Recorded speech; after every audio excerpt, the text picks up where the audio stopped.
All right, I'm gonna go through cervical spine real quick. So I wanna come into my room and make sure that I'm in transverse detent. And then I'm gonna bring my machine into 72-inch SID for the lateral and both obliques. I'm gonna make sure that my collimation is at 10 by 12 lengthwise. And then I'm going to make sure that I have a cassette or IR in my bucky. And then I'm gonna have my patient come in and come stand right over here with your left side up against this board for me. All right, so what I'm gonna do is I'm gonna center at C4.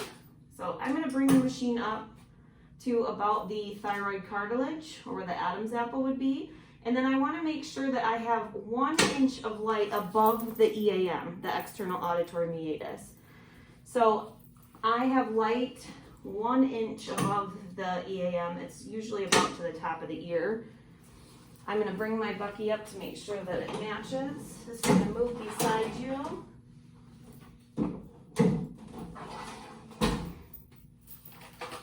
And I'm gonna put my left marker over here on the anterior side.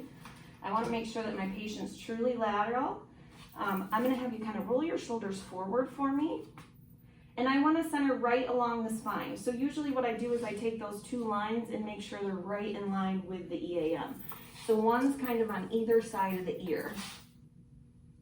Then I'm going to step back and I'm gonna have my patient take in a deep breath, blow it all the way out, relax your shoulders down as much as you can, and then I would take that picture. Then what I'm gonna do is I'm gonna bring my machine down and I'm gonna angle it up about 15 degrees, cephalad, so that I can see the intervertebral foramina. I'm still gonna center at C4. Or not.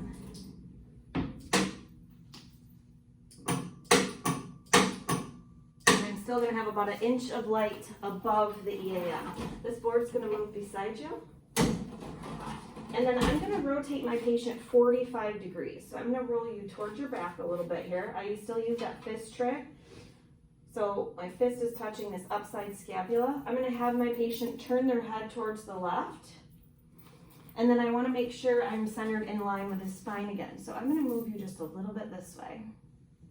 So again, right in line with that EAM. My left marker is still over here. Bring your chin up just a hair, good. And have you stay just like that. And then for this one, I would just suspend respiration. Hold your breath. And then you can breathe. I'm gonna leave my tube just like that. I'm gonna change my patient into the RPO position, 45 degrees. I'm gonna have you turn your head to the right. I am gonna put my right marker on this side because it is a right oblique.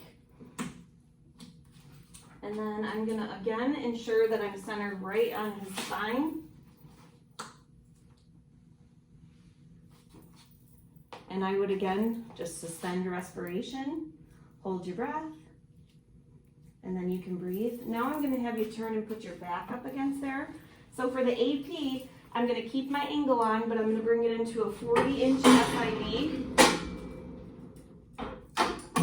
And then I'm gonna change my collimation to the 8 by 10 for a 40-inch SID. We're still centering at C4.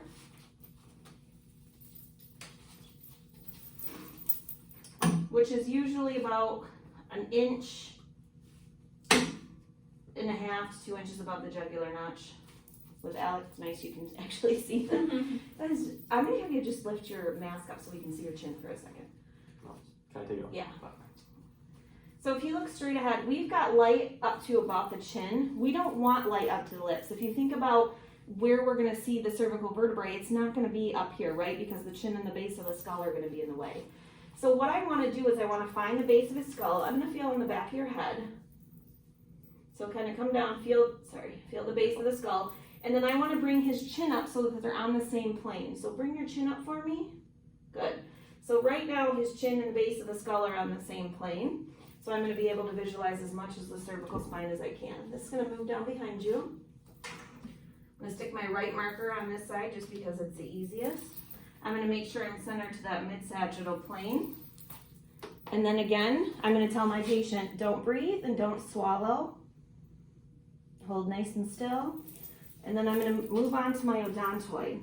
for the odontoid, what I do is I take my angle off and then I collimate down right away so that when I bring it up, I'm not blinding him. And I'm just gonna bring it right up to the level of his mouth and adjust my bucky so those are aligned. Now this time I wanna make sure the base of his skull and his upper teeth are on the same plane. So I'm gonna feel in the back of your head one more time here. Now what I'm gonna have you do is just drop your lower jaw for me. As wide as you can, good. And I'm gonna have you tuck your chin down just a little.